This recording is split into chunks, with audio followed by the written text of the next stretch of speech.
Greetings, Earthlings! Welcome back to 7th Street, and I would like to apologize for my infrequent uploads lately. I don't really have any excuse other than that I've been really busy with some different projects. So I'm not going to waste a lot of time. Without further ado, let's get right into it. My top 5 favorite horror films from 1986.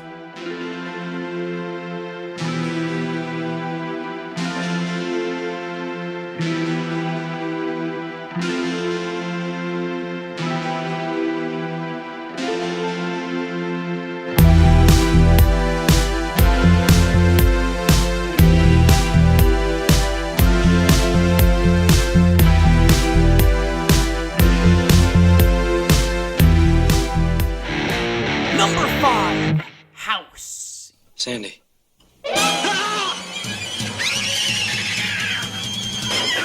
Yeah, that's right. The weird-ass Steve Miner directed, Sean Cunningham produced haunted house slash monster flick slash horror comedy makes the number 5 spot for 1986. This is the definition of a love it or hate it film. When you scroll through the reviews for this one on IMDb, you see a lot of 9 out of 10s and a lot of 3 out of 10s and not a whole lot in between. The biggest complaint about the movie that I've noticed is that it seems to be at times maybe a bit tone deaf.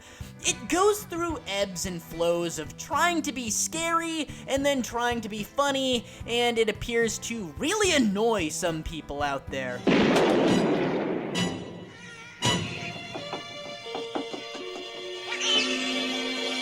I, on the other hand, love this about this movie. It almost has the same sort of vibe that some of the later Freddy films have. It's self-aware and it's trying to be fun above all else. I can still remember renting this one for the first time at the local Hollywood Video in Portland, Oregon, way back in the day. I must have been real young, like too young to see this movie, like maybe 8 or 9 at the time. That VHS cover has to be one of the best. It's so iconic, that severed hand, priceless.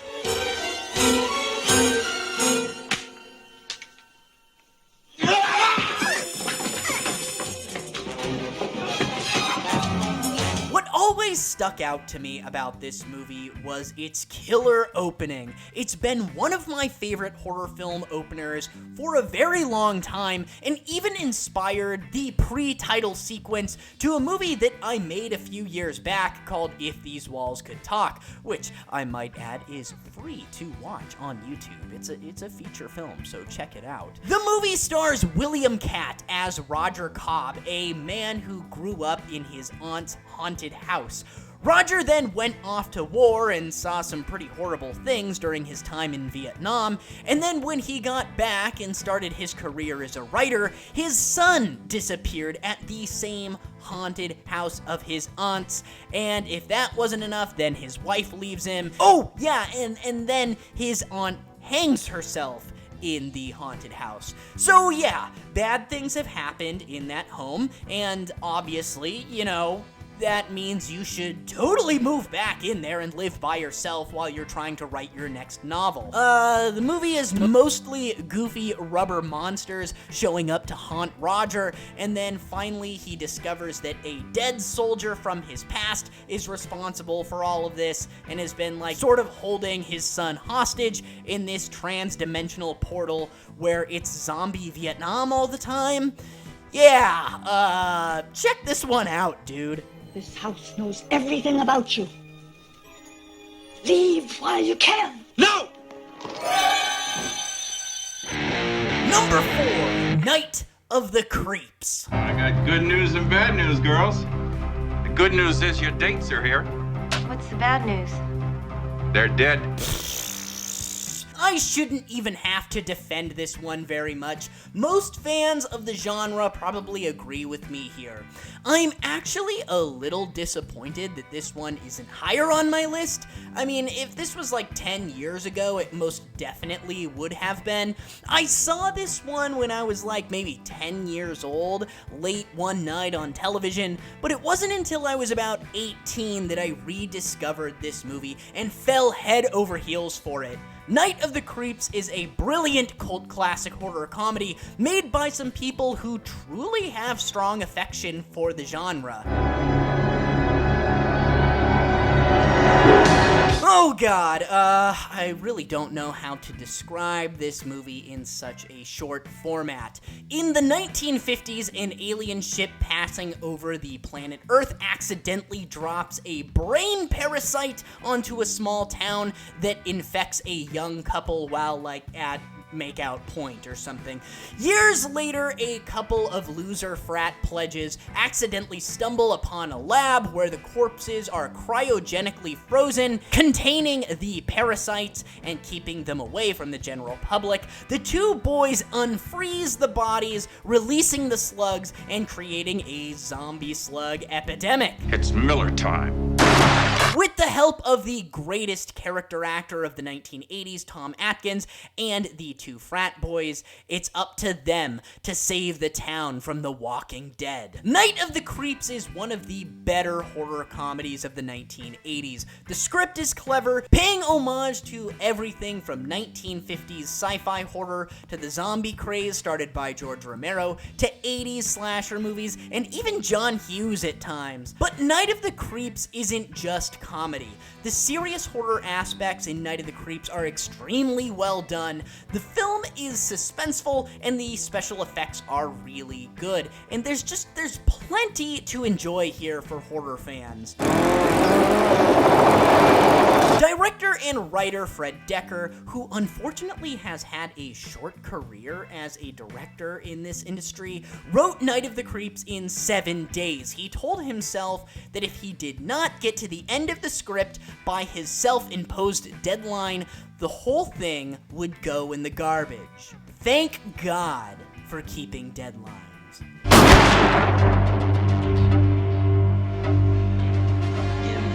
Fucking break. Number 3, Psycho 3. There is no God! You know, the first 3 Psycho films could easily be compared to the first 3 Exorcist movies. The first one is a genre classic, universally considered to be one of the best horror movies ever made. The second one is actually almost as good as the first one, but it's a little bit misunderstood and unfairly overlooked in my opinion. And the third one is an incredible genre film, but in vastly different ways from the first 2. Norman!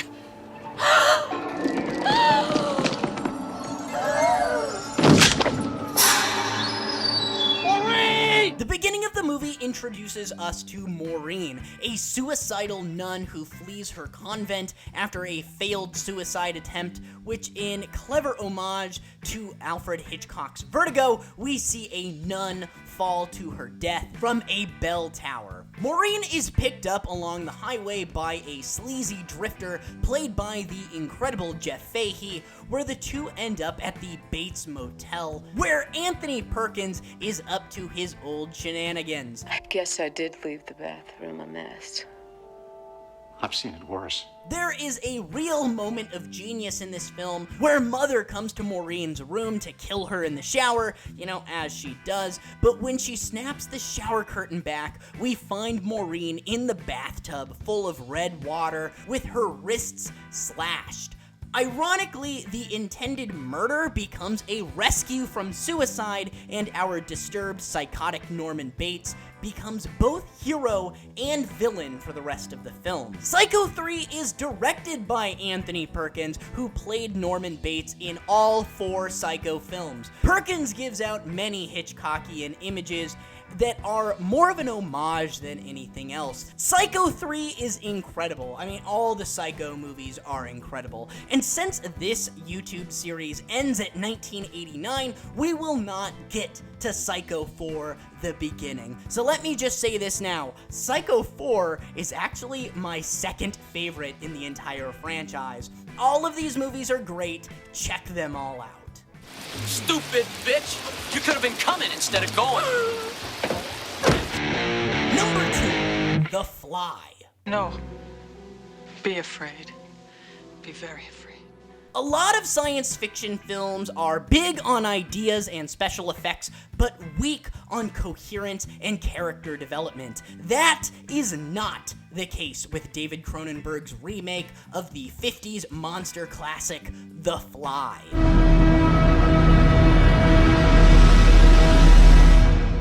A critical hit and still praised for its beautiful use of practical special effects, The Fly tells the same basic story as its 50s predecessor. A brilliant scientist, played by the great Jeff Goldblum, invents a matter transference device that can teleport any object from one pod to another. But when he tests the device on a living human being, i.e. himself, a fly unknowingly gets into the pod with him, scrambling their genetic makeup together. A fly got into the transmitter pod with me that first time when I was alone. Help me. Immediately after the teleportation, Seth begins to exhibit superpower-like abilities, which he attributes to some sort of awesome cleansing power of the machine, but once he starts chewing off his fingernails and climbing up the sides of walls, he soon realizes what actually happened. He's slowly turning into a fly. I've talked a little bit about this movie in my top 5 favorite horror remakes video. I like the 50s version starring Vincent Price slightly better than this one, as I am a huge 50s sci-fi fan. I like the mystery surrounding that movie maybe a little bit better, and the fact that the scientist is a half fly, half human is kept secret throughout the runtime of the movie. As a kid, I was much less a fan of the 86 Fly remake, because, you know, it's got a little bit of a slow progression. But now that I'm a bit older, I really appreciate this movie a lot more, and I recognize it for its greatness. Not sure exactly what else to say. It's David Cronenberg's The Fly, dude. It's amazing. Go there. We come apart. Then we come together there. You, me, and the baby. Number 1, The Hitcher. Fuck you, buddy! This movie, oddly, doesn't seem to be for everybody. It's either the type of movie that super appeals to you, or not at all. Obviously, I love this movie. It's taking the number 1 spot for 1986. The Hitcher is incredibly tense, almost Hitchcockian in a sort of way, with our main character being mistaken for a killer while also being hunted by the real killer. It's an expertly written script. In my opinion, you always know you have a winner when the movie starts making you constantly envision yourself in the situation, trying to figure out what you would do here. Tell you what, I'll let you hold the gun on me before I do anything.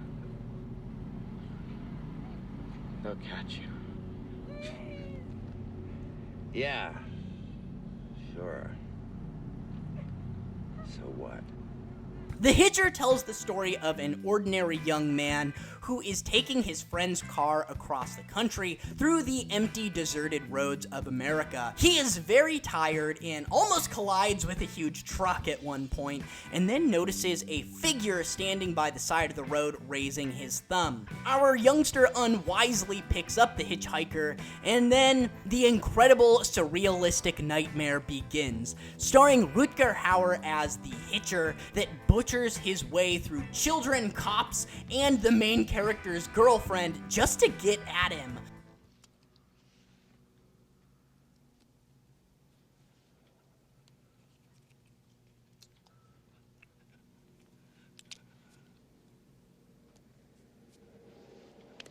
smart kid. You'll figure it out.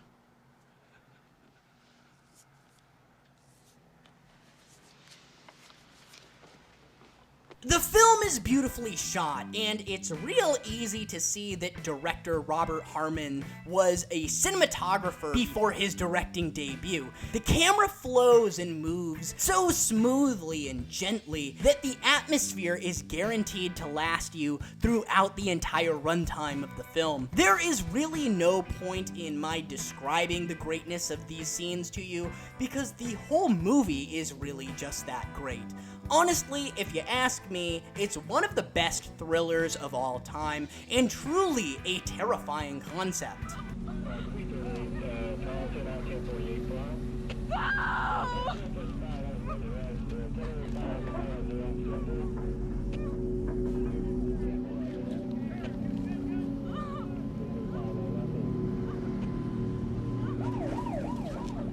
I tell you what, after seeing this movie a dozen times, I can tell you without a doubt, I will never pick up a hitchhiker. Say, I want to die. Say what? I want to die.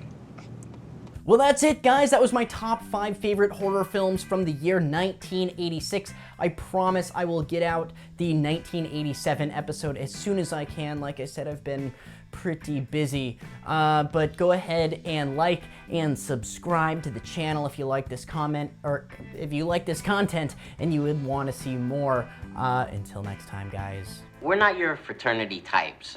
I personally would rather have my brains invaded by creatures from space than pledge a fraternity.